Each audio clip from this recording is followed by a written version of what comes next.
Assalamualaikum dan salam keluarga Malaysia. Terima kasih kerana terus setia bersama kami di saluran berita RTM My Freeview 1, 2 dan 3. Bagi mereka yang tidak punya akses kepada saluran My Freeview, anda boleh muat turun aplikasi RTM Mobile dan menonton kami di mana saja anda berada. Dan juga anda boleh menggunakan platform Facebook untuk menonton kami secara langsung. Jadi bagi mereka yang tak punya akses kepada Facebook, saya rasa pasti semua rakyat Malaysia ada akses kepada Facebook. Baik, hari ini kita akan bercakap mengenai uniknya perpaduan keluarga Malaysia. Seperti yang kita sedia maklum, kita akan menyambut Hari Kebangsaan yang ke-65 tahun. Dah lama negara kita merdeka, jadi sama-sama kita memupuk semangat cintakan negara, kibarkan jalur gemilang sehinggalah 16 September nanti Hari Malaysia kita. Dan bersama saya dua orang tetamu yang istimewa, Encik Gulam Muzaffar Gulam Mustaqim. Assalamualaikum Encik Gulam, apa khabar? Waalaikumsalam warahmatullahi wabarakatuh. Salam sejahtera, selamat malam dan keluarga Malaysia teguh bersama. Wah, saya suka tagline tu. Baik. Dan juga tetamu kedua kita, Tan Sheikh seorang pensyarah IPTS. Apa khabar, Shen? Ya, apa khabar baik. Waalaikumsalam semua. Waalaikumsalam. Itu dia. Puan Shen ni seorang mu'alaf yang baru meluk agama Islam. Dan Tania. Dan juga, baik, seperti yang kita sedia maklum, kita nak menyambut Hari Kemerdekaan yang ke-65 tahun. Jadi apa istimewanya Hari Kemerdekaan ni untuk Puan Shen?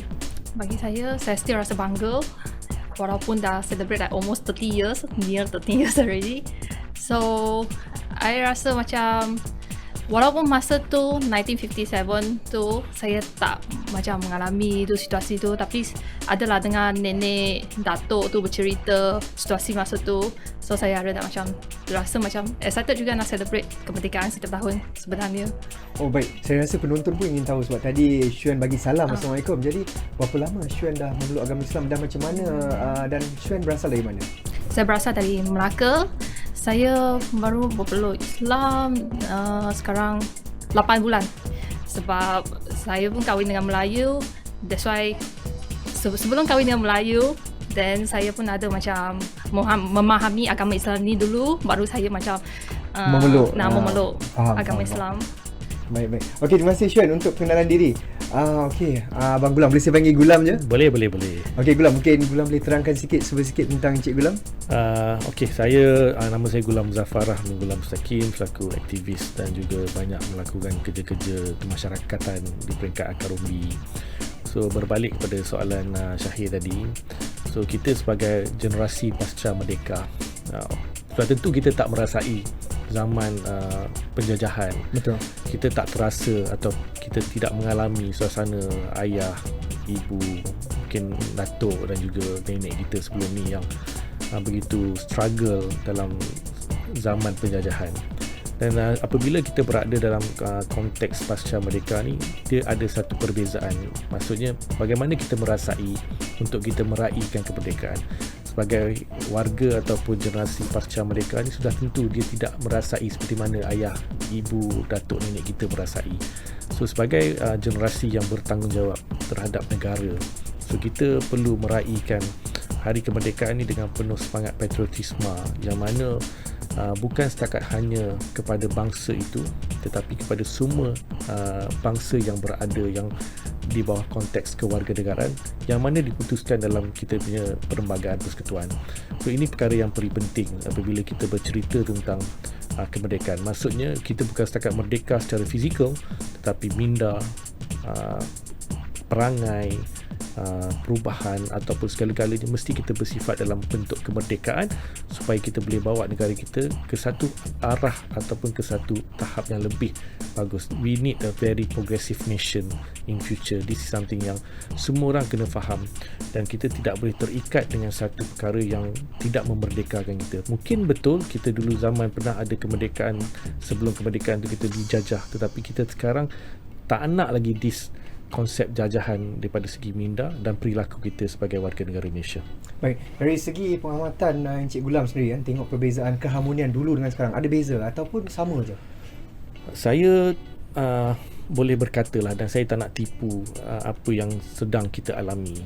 Saya bila berborak, bersembang dengan generasi yang lama, generasi yang sebelum merdeka dengan generasi yang selepas merdeka, ada perbezaan. Perbezaannya begitu ketara. Apabila zaman sebelum merdeka, semua bangsa Melayu, Cina, India bersatu hati untuk memerdekahkan negara ini. Tetapi along the way, dalam perjalanan tahun 1957 hingga 2022, so dia ada satu roadmap yang sepatutnya proses asimilasi antara kaum ini lebih bertambah bagus, bertambah baik. Tapi mungkin disebabkan dasar-dasar yang diciptakan oleh kerajaan memungkinkan jurang di antara sesatu bangsa ni begitu berjauhan makin lama. Kerana apa? Mungkin daripada segi dasarnya pertama, polisinya yang kedua, yang mana yang kita tengok contoh kalau kita mengambil sekolah-sekolah yang tidak menepati citarasa kemajmukan rakyat Malaysia itu mungkin jadi salah satu sebab melalui pendidikan inilah boleh kita terapkan. Kita dah ada sebenarnya daripada segi konsep kesukanan kita dah dapat, yang mana kalau kita tengok seseorang macam contoh Datuk Lee Chong Wei bila bermain badminton untuk pergi ke Olimpik, ke World Champion, kita rakyat Malaysia bersatu di belakangnya. Tetapi kalau kita bercerita tentang pendidikan, perkara ini tidak berlaku. Pak Imah, kalau kita tengok tahun 1980-an, kita boleh tengok pemain bola-bola sepak kita, ada Cina, So Chin An, ada Mendiang Arumuga, Santok Singh, dan kita ada Syukur Salih. Mereka menunjukkan kemajmukan yang inilah sebenarnya the real model of Malaysians.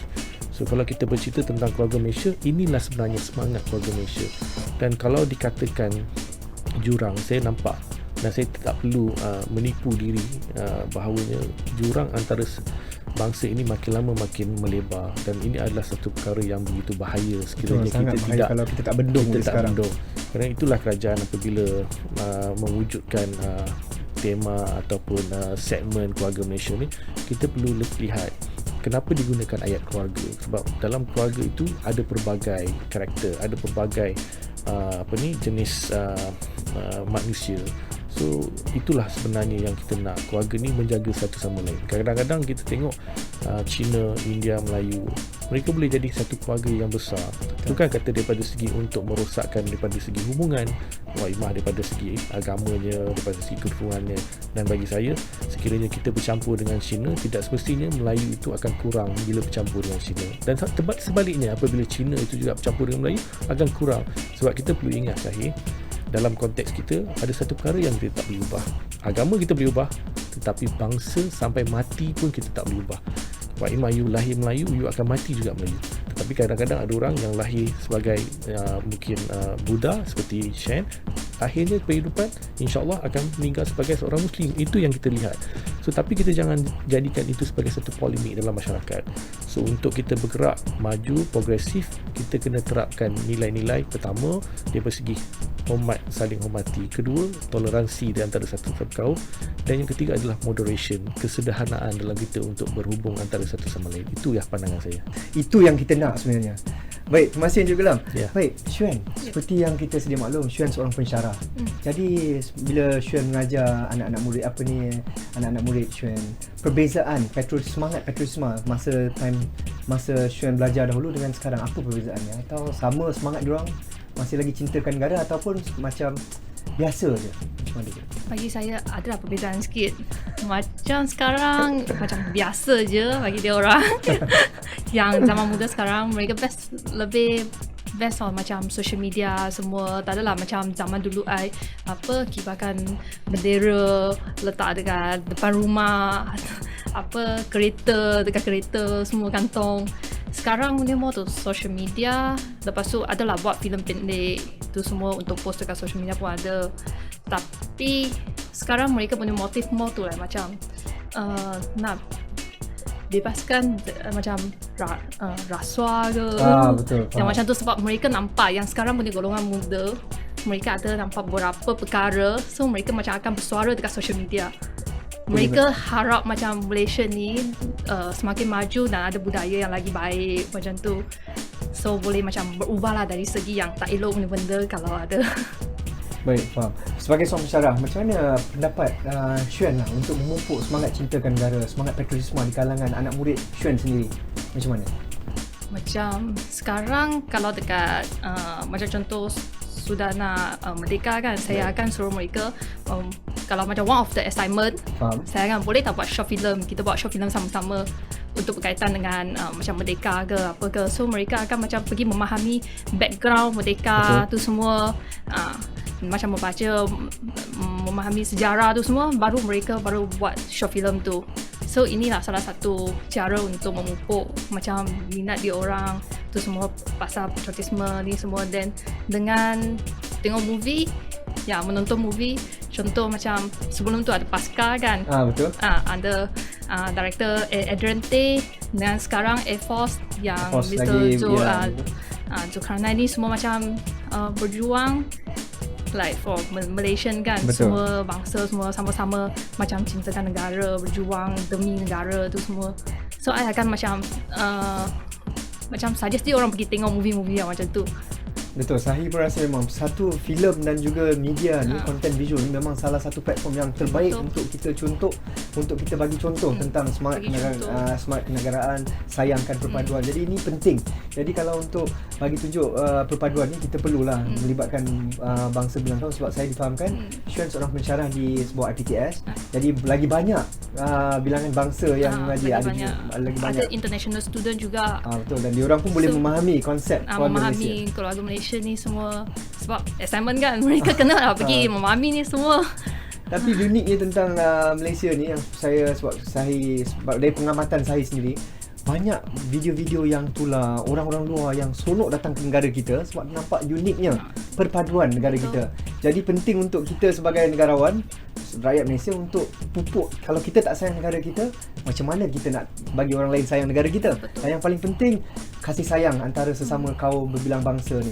Baik, nampaknya masa tak mengizinkan. Kita akan berhenti berehat seketika dan akan kembali selepas ini.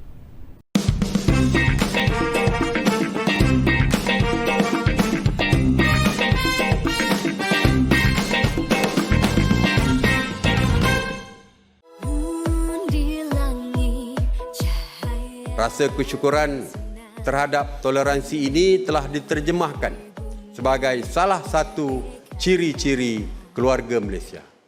Ekonomi wajar dipulihkan, kesejahteraan rakyat perlu ditingkatkan, keyakinan pelabur harus dikembalikan.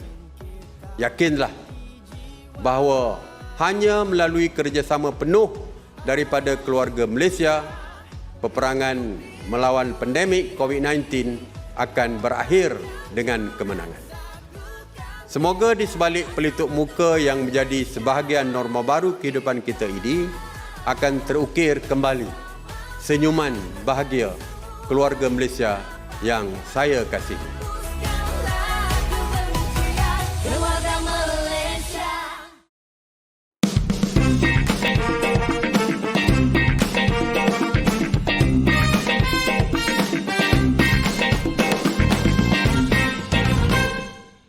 Baik, terima kasih kerana terus setia bersama kami di Bual Konti, dan masih lagi bersama tetamu saya, Encik Gulam dan juga Puan Syuan. Jadi kita akan balik pada topik kita, uniknya perpaduan keluarga Malaysia, dan soalan seterusnya saya akan ajukan kepada Encik Gulam. Encik Gulam, saya difahamkan Encik Gulam ada menghulurkan bantuan kepada Aunty Chi dan juga adik Rohana. Mungkin boleh kongsikan apa bantuan yang telah dihulurkan? Sebenarnya kisah Aunty Chi Hoilan ni dengan adik Rohana Abdullah ni satu kisah yang begitu unik. Apabila saya mendapat maklum dan diberitahu tentang isu dan perkara ini, saya tampil ke hadapan untuk membantu Aunty Chi dan juga adik Rohana. Bantuan yang saya bagi ni bukanlah daripada segi wang ringgit, tapi khidmat bakti.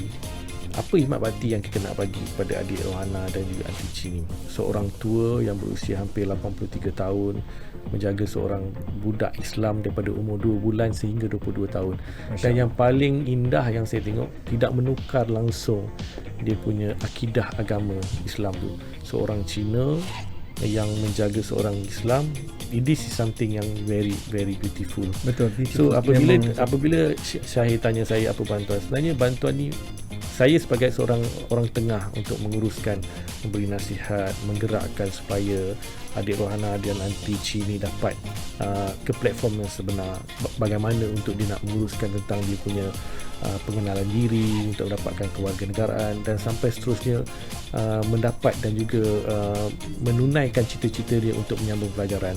So alhamdulillah, apabila saya balik umrah pada awal 2022 tadi, Januari, so saya telah dihubungi ataupun telah didatangi oleh Antici nak minta tolong. Dan saya rasa dalam hidup saya ni tak ada benda yang impossible, semuanya possible, walaupun sampai satu tahap 1% yang mana kita tengok perkara ni boleh kita bantu atas dasar keperimanusiaan. Kadang-kadang kita jangan lihat daripada segi bangsa dan jangan kita tengok daripada segi ras politik mereka, tetapi kita perlu lihat daripada segi keperimanusiaan. So dalam hidup benda itulah yang kita pegang. Dan inilah sebenarnya bantuan yang saya bagi, yang mana bantuan ni bukan bersifat kewangan tapi lebih kepada dokongan dan sokongan. So kalau nak katakan duit ataupun daripada segi barangan ataupun materialistic matters yang mana kita nak bagi pada Antici ni pun dia tak perlu, sebab dia cakap dengan saya bila nak tolong adik Rohana ni dia tak perlukan wang, yang penting adik Rohana ni dapatkan satu identiti ataupun kad pengenalan ataupun kewarganegaraan untuk dia sambung belajar.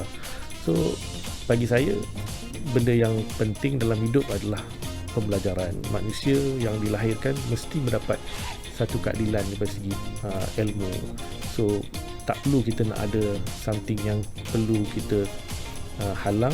Dan sebagai seorang manusia ataupun sebagai seorang pemimpin masyarakat, saya terpaksa melaksanakan tanggungjawab dan tugas saya kepada adik Rohana dan Antici.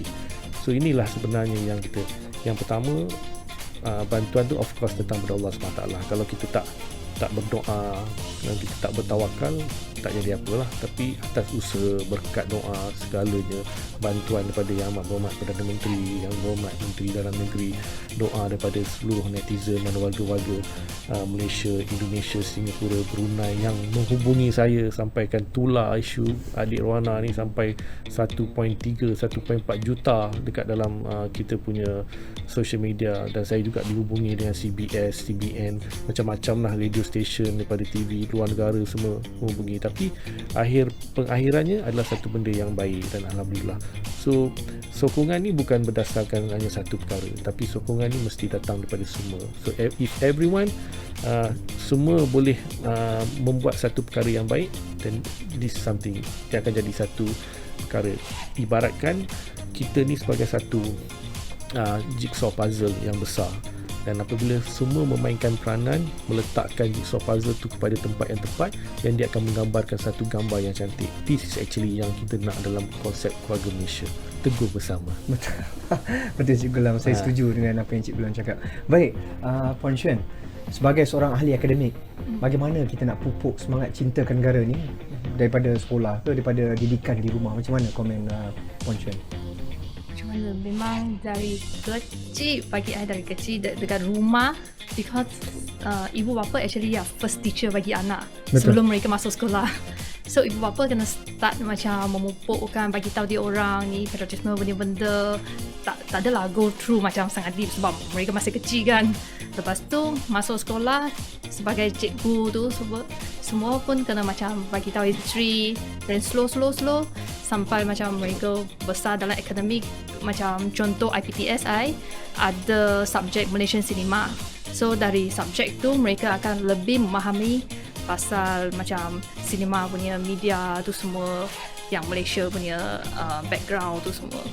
Betul, baik. Cakap pasal platform media ni kan, Puan Xuan, Encik Gulam, kita tahu sekarang ni kebanyakannya banyak juga menimbulkan perasaan tidak keharmonian apabila cakap tentang racism, cakap pasal bangsa ni tikam bangsa ni, bangsa tu tikam bangsa tu. Jadi bagi Encik Gulam sendiri, macam mana cara kita nak atasi virus ni?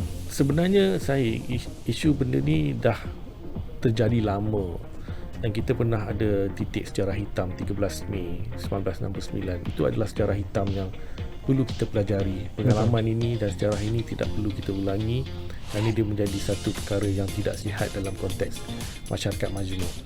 Kalau kita cerita tentang platform media, sebenarnya kita dah ada. Kalau kita tengok dulu Alley Cat, kan kita ada penyanyi India yang boleh menyanyi lagu bahasa Melayu yang begitu indah, yang begitu cantik. Kita ada Francisca Peter yang juga seorang yang bukan boleh berbahasa Malaysia dengan baik tapi boleh menyanyikan lagu-lagu irama jazz, irama R&B yang begitu cantik dan indah. Kita juga ada dulu Kenny Remy Martin. Kita ada Andrew Goh yang boleh nyanyi lagu asli. So ini adalah satu interpretasi yang menunjukkan warga Malaysia sebelum ini bukan ada marginalised daripada segi bangsa. Mereka mengangkat satu bahasa Malaysia ni sebagai satu bahasa kebangsaan yang semua orang perlu pelajari. Dan apabila kita bercakap tentang konsep media, sebenarnya saya tertarik dengan arwah Yasmin Yusof apabila menunjukkan, memberikan naratif filem-filem yang begitu membudayakan masyarakat Malaysia, masyarakat majmuk Malaysia. Kita tengok juga iklan-iklan Petronas yang menunjukkan kalau bila datang hari kebangsaan, hari kemerdekaan. So ini sebenarnya yang perlu kita terapkan. Dan budaya yang negatif, sebagai contoh apa yang berlaku baru-baru ni tentang Crack House Comedy Club, saya rasa kita tak perlu ada this element. Saya faham, dan bila kita bercakap tentang isu perkara-perkara yang sensitif tentang racial, tentang agama, sebenarnya bangsa itu sendiri pun tak suka. Saya ada berkawan dengan kawan-kawan Cina, kawan-kawan India, mereka sendiri pun tak setuju dengan keadaan dan suasana, sebab bagi mereka kita duduk di Malaysia ni perlu ada satu sifat kebersamaan untuk kita hidup secara makmur dan bahagia dan sejahtera. Lebih betul ayat yang perlu kita gunakan. So kita tak perlulah ada this kind of element. Saya rasa inilah sebenarnya yang kita jual kepada negara luar, yang Malaysia ni kalau kita datang ke Malaysia, kita boleh dapat 3 in 1 or 4 in 1. Tak perlu lagi pergi ke negara China untuk dapat budaya Cina, tak perlu kita pergi negara India untuk dapat budaya India. Tapi kalau kita datang Malaysia, kita boleh dapat 3-4 budaya. Malah kalau kita pergi ke Sabah, kalau kita pergi ke Sarawak, pelbagai etnik dan juga kaum yang kita boleh belajar. Murutnya, kadazannya, bidayonya, orang lautnya, macam-macam kita boleh tahu. So this is something yang ethnicity and bangsa yang kita jual dan kita champion, juara di luar sana. So jangan kita jeopardiskan perkara seperti ini. So daripada segi elemen tentang social media ni, saya setuju macam mana Shane cakap, kita kena menerapkan. Dan kadang-kadang saya nak cerita balik kisah saya dulu dengan arwah bapa saya. Kadang-kadang bila naik je ataupun dengar je lagu Negaraku dalam TV je Syahir, kan, arwah bapa cakap kena berdiri, padahal tak ada orang nak tengok pun lah. Kan, tu masa dekat TV ataupun dengar lagu-lagu Pretostik, kena berdiri, menunjukkan, padahal orang pun tak tahu. Dan apa yang bukan setakat berdiri, kan, saya sampai sekarang hari ni kalau saya menyanyikan lagu Negaraku, saya akan pegang dada saya sebab saya tahu ni lencana bendera Malaysia ni perlu ada sih. So semangat saya punya patriotisme tu terlampau tinggi. Kadang-kadang bila saya tengok, kan, macam baru-baru ni saya tengok dekat Sukan Commonwealth 2022 baru-baru ni, bila kita tengok satu atlet kita walaupun bukan bangsa Melayu, bukan bangsa saya, tapi bila menang lagu pingat emas, kan, bila lagu Negaraku berkumandang di arena sukan tu, saya jadi sebab, kan, itu sebenarnya satu, orang kata indirectly, kan. In fact bila kita cakap macam ni pun saya rasa saya macam nak sebab itu sebenarnya yang kita rasa, kan, kita sayang negara ni sampai tahap begitu sensitif, dan kita tak nak keharmonian, kemakmuran dan kesejahteraan negara kita ni terganggu gugat dengan perkara-perkara yang tak betul, perkara-perkara yang merosakkan kita punya elemen kemakmuran tu sendiri. Betul cakap Encik Gulam. Dan baru-baru ni pun ada tular satu video di mana ada satu gambar tular ni, seorang pesilat yang beragama Kristian, tapi dia pakai tudung. Apabila ditanya kenapa dia pakai tudung bila bersilat, dia kata sebab silat ni budaya orang Melayu, daripada orang Melayu, jadi dia pun menghormati, jadi tak ada masalah. Dia kata lagi pun dia pakai tu nampak sopan ketika dia bersilat. Jadi semangat macam ni yang kita nak, menghormati satu sama lain. Dan berbalik pada orang Melayu pun, kita kena hormat bangsa-bangsa lain. Baik, cakap mengenai isu tu, Puan Shen, saya difahamkan Puan Shen berkahwin dengan seorang jejaka Melayu. Jadi budaya Melayu dan juga budaya Cina dapat disatukan. Bagaimana Puan Shen nampak benda tu? Dah belajar budaya orang Melayu dan suami dah belajar budaya sedikit. Sebab saya difahamkan bila orang Cina berkahwin ada tea ceremony. So mungkin Puan Shen boleh kongsikan sedikit? Ada juga macam tea ceremony tu semua macam, sebab ni bukan pasal agama, kan, ni pasal dia bangsa, dia adat dia, betul. So I punya husband pun ada macam ikut tea ceremony, bagi I punya nenek, bagi I punya mak tu semua, mereka pun bagi angpau after tea ceremony. Itu yang best tu. Itu lah. Lepas tu saya pun ada ikut dia punya culture dia pun juga. So ni tapi bagi saya lah, yang ni kalau tak kahwin, tak ada macam kahwin yang Melayu ke atau apa, So, I rasa ni sebagai rakyat Malaysia, kita pun kena tahu culture each other. Betul. Kena tahu culture each other, memahami macam you kawan tu semua kan. Kita mesti ada kawan India, Melayu, Iban tu semua. So, it's better macam memahami culture dia orang, bukan setakat sebab kahwin, sebab I kahwin dengan Melayu, so I kena tahu dia punya culture. Bukan macam tu. Sebab I rakyat Malaysia, I kena tahu semua orang punya culture. Itu yang kita pernah ada kongsi raya tu. Betul. Puan Shen, mungkin di akhir kata kita pun dah masa agak kesentukan. Mungkin Puan Shen ada nasihat atau pesanan kepada penonton-penonton di luar sana, bagaimana kita nak menghargai kemerdekaan ni, bagaimana kita nak memupuk rasa sayang kita. Bagi saya, walaupun ekonomi sekarang tak berapa bagus, tapi kemerdekaan ni still kena celebrate, sebab ni ialah satu perkara yang satu bulan ni ialah memang macam kita bebas daripada macam dijajah daripada luar negara orang lain kan. Jadi ialah bulan ni je yang macam tu, so kena menghargai yang orang yang tidak pernah mengalami masa tu. Maybe you orang macam tak tahu kesusahan masa tu punya station, tapi sebagai rakyat Malaysia, bagi I macam mana pun you kena macam menghargai lah, dengan bertoleransi dengan agama satu sama lain, berbilang bangsa, agama ni betul. Baik, Encik Gulam, bagaimana kita nak menghargai semangat patriotisme dalam diri kita?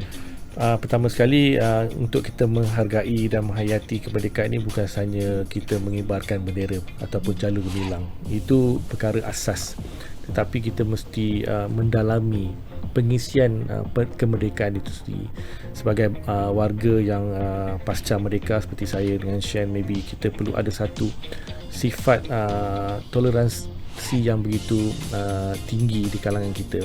Sifat mulia ni kita tak boleh cipta, dan dia tak perlu datang sendiri. Dia perlu dipupuk daripada seawal usia. Memastikan masing-masing memahami, menghormati budaya dan agama masing-masing. Ini sebenarnya yang kita nak. Sebab kalau kita lihat generasi akan datang ni, kita akan rasa gusar dan mungkin kita akan gundah kelana bila proses asimilasi ni tidak berlaku. Dan apa yang saya nak tekan dengan sini, dua perkara, merdeka jiwa dan merdeka minda. Ini dua yang sebenarnya intipati yang semua rakyat Malaysia perlu ada untuk tanamkan semangat patriotisme di antara satu sama lain.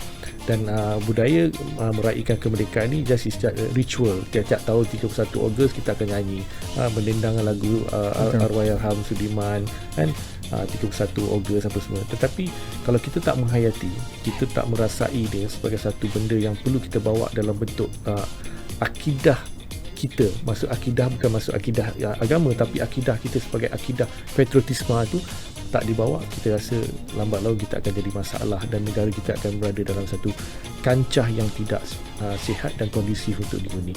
So last but not least, akhir kata saya ingin menyeru kepada rakyat Malaysia, buangkanlah elemen keruh ataupun elemen yang tidak menyenangkan di antara satu sama lain.